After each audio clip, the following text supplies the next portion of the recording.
And by that we mean transform matter into the goods and services that we want to provide, whether our family, whether our community, whether our economy more generally. Energy is the capability to do work, and it's interesting to note where we as a society get our energy from its very fundamental sources. And essentially we get sources either from nuclear energy, from the rotation of the Earth, or from gravity. Let me tease that out a little bit. Let's have a look at something like nuclear energy. Nuclear energy, there's two forms. We can either take the nucleus of two lighter elements and bring them together, such as tritium and deuterium. In bringing so, we can release energy, and we call that fusion. And fusion is a key part of the way the sun works.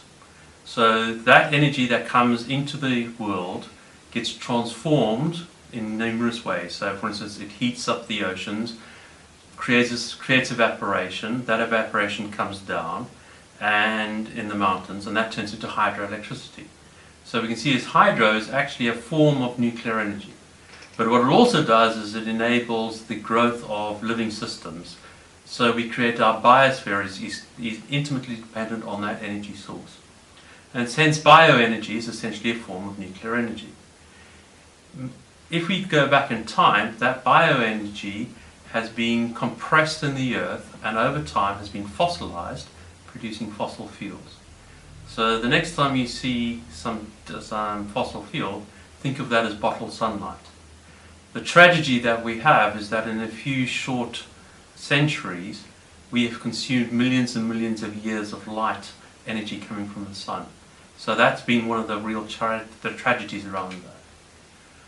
We also see that the sun can do things like it causes a discrepancy in the heating in the planet, and that discrepancy in heating between, say, the equator and the poles creates a movement of air, which becomes wind energy. And together the rotation of the Earth produces our large-scale weather systems, and we can harvest that in the form of wind energy.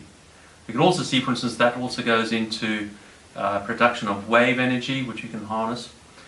And the interesting one that's not nuclear is the one that comes from gravity. And that the only key source that we get access to using gravity is the moon moving around the Earth, pulling the tides up and down, and we can extract the energy out of that tidal flow.